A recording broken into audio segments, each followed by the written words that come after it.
In 2019, a financial researcher at UCLA tracked 500 people for 12 months.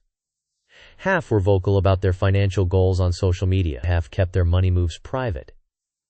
By the end of the year, the silent group had saved an average of 27% more. The loud group? Many had actually increased their debt. This isn't about willpower. It's about a psychological trap that activates the moment you announce your intentions. There's a phenomenon in psychology called social reality. When you tell people about a goal, your brain experiences something strange. It mistakes the telling for the doing. Let me explain this with something you've probably experienced. Imagine you decide to start a side business. You're excited. You tell your friends at dinner. You post about it online. You update your LinkedIn bio. And then, nothing happens. This isn't laziness. It's a documented psychological effect. In 2009, psychologist Peter Gollwitzer at New York University ran a series of experiments on what he called premature completion. He asked participants to write down personal goals. Half the group announced their goals to the room. Half kept them private. Then, everyone was given 45 minutes to work toward their goal. The results were striking. Those who announced their goals spent significantly less time working on them. When interviewed afterward, they reported feeling like they'd already made progress, simply by telling others. Their brain had given them a hit of satisfaction for the announcement itself. The silent group? They worked longer, tried harder, and reported feeling less satisfied at the end, which actually drove them to do more. Now here's where this connects to money. Every time you talk about a purchase you're planning to make, or a savings goal you've set, or an investment you're considering, you're triggering this same mechanism. You get the social reward, the validation, the identity boost of being someone who makes smart money moves. But your brain has already cashed the check. The motivation to actually follow through? It's been spent on the conversation. This is what Morgan Housel calls the illusion of progress. In the psychology of money, you're confusing the appearance of wealth-building behavior with the behavior itself. And the appearance? It's so much easier. You can announce a budget in 30 seconds. Actually living on that budget for 30 days? That's when reality hits. But talking about money doesn't just steal your motivation. It does something worse. It changes what you buy. In 2015, a 28-year-old software engineer in San Francisco started a personal finance blog. Let's call her Sarah, because her story is documented across dozens of early financial independence blogs from that era. She was earning $95,000 a year and had set an ambitious goal: save 50% of her income and retire by 40. She did everything the personal finance community recommends. She tracked every expense. She posted monthly updates. She shared her investment strategy. Her readership grew. Within 6 months, she had 5,000 followers. People commented on her frugal wins. They celebrated when she hit savings milestones. But then something shifted. Sarah's spending started to change. Not in obvious ways. She was still saving, still hitting her targets. But the types of purchases she made evolved. She bought a high-end espresso machine and wrote a post justifying it as investing in not buying coffee out. She upgraded her phone and framed it as a SPA, productivity tool. She took a trip to Japan and called it optimizing for experiences over things. Each purchase came with a narrative, a justification, a story that her audience would accept. And here's the thing. None of these purchases were necessarily bad decisions. But they weren't her decisions anymore. They were performance decisions. She was curating a version of financial responsibility that was palatable to an audience. By 2018, Sarah quietly shut down her blog.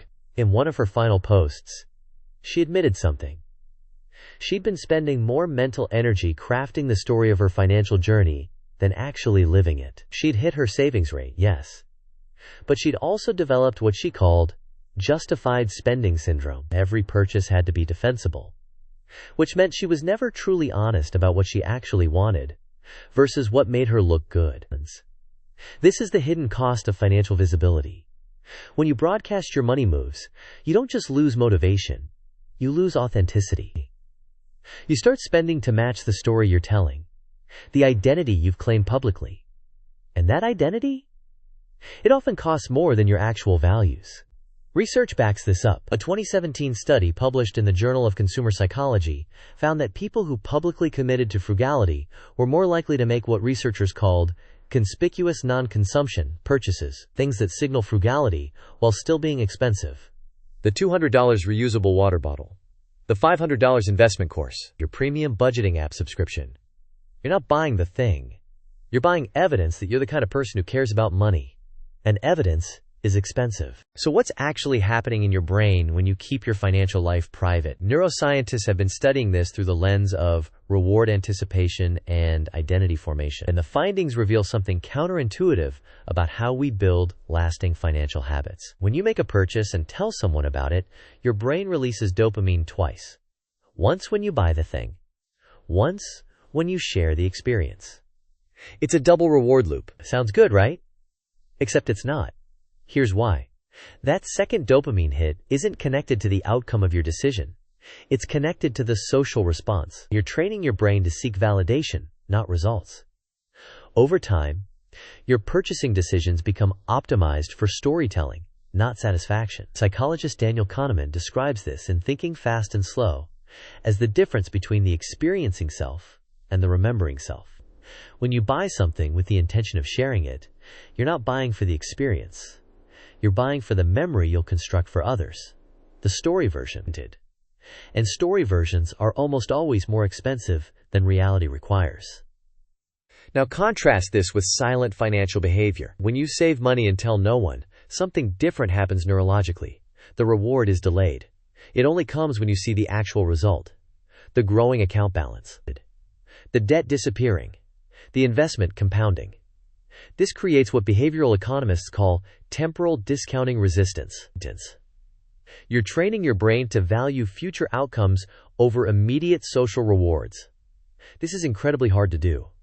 Our brains are wired for immediate feedback, but it's also incredibly powerful. Because once you build this neural pathway, it becomes self-reinforcing. A 2020 study from the Journal of Economic Psychology tracked 200 participants over 2 years. They measured something called financial self-efficacy, which is essentially your confidence in your ability to manage money. The researchers found that people who kept their financial goals private developed significantly higher self-efficacy over time. Why? Because every win was internally validated. They didn't need external confirmation. Their brain learned to trust its own judgment about money. The loud group? Their self-efficacy actually decreased because when they failed publicly. And when they succeeded, they never knew if it was a real success or just a performance that got good reviews. This is what researchers call the locus of control. Silent savers develop an internal locus. They believe their financial outcomes are the result of their own actions. Loud spenders develop an external locus. Their financial identity becomes tied to how others perceive their choices. And perception? That's not something you can control, which means your financial life becomes something you can't control either. Now here's where this gets darker. There's an entire industry built around exploiting your need to broadcast financial behavior, and it's far more sophisticated than you think. In 2016, a fintech startup called Digit launched a savings app with an unusual feature. It would automatically save small amounts of money for you based on your spending patterns. Smart, right? But here's the twist. They added a social feature. You could share your savings wins, post when you hit milestones, compare your progress with friends. Within 2 years, users who engaged with the social features were saving 15% less than private users. The company's own data showed this. Why? Because the social features triggered competitive spending. Users would see friends saving for a vacation, and suddenly, they'd want to save for a vacation too, even if they'd originally been saving for an emergency fund. The goal changed based on visibility. The company knew this. And they leaned into it because engaged users, even if they saved less, were more likely to stay on the platform and recommend it to others. The appearance of saving success was more valuable than actual saving success. This is what Robert Cialdini documents in his book Influence, The Principle of Social Proof. We look to others to determine correct behavior. And companies know that if they can make financial behavior visible, they can influence it. Credit card companies do this brilliantly. Premium cards like American Express Platinum aren't just payment methods, they're social signals. The card is metal. It makes a distinct sound when you place it on a table. The entire design is optimized for visibility. You're not paying a $695 annual fee for the benefits.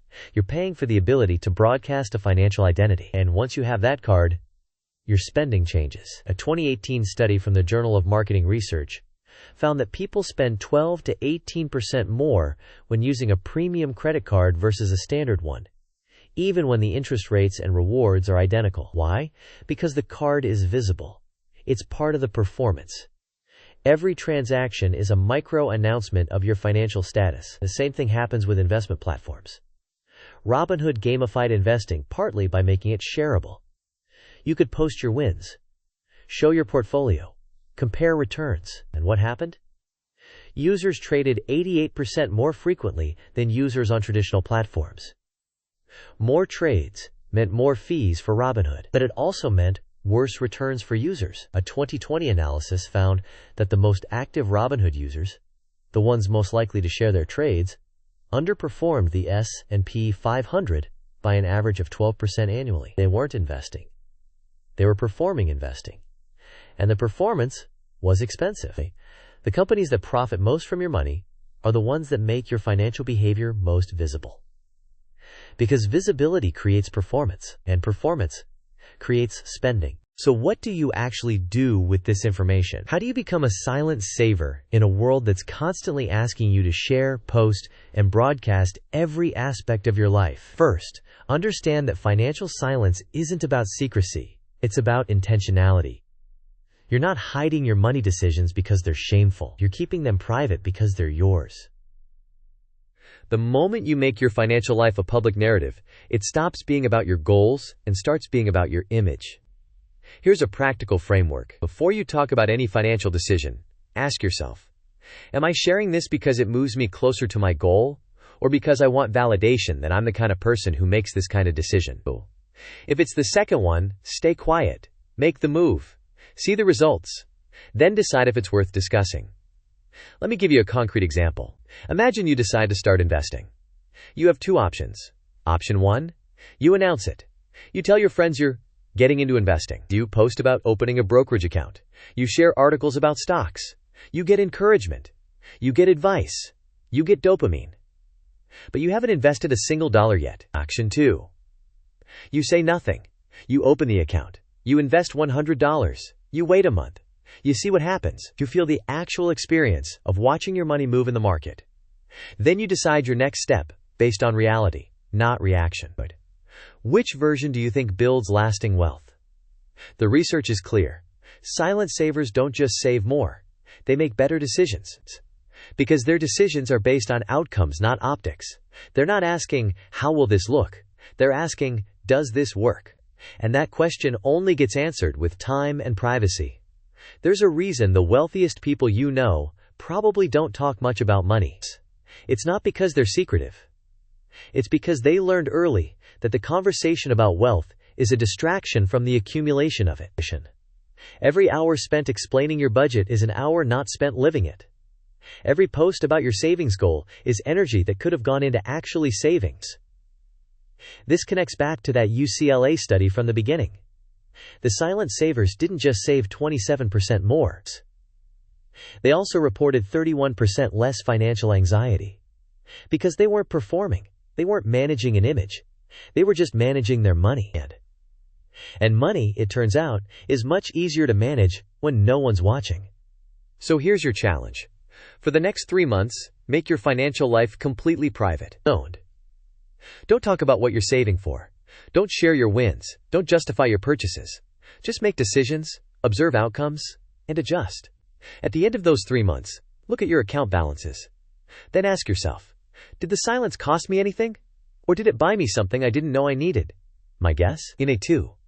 You'll find that the loudest financial success is usually the quietest one. If this changed how you think about money, you'll want to watch our video on the psychology of lifestyle inflation next. It explains why earning more often makes us poorer. And if you want more videos that make you rethink everything about money and behavior, subscribe. We break down one money psychology concept every week.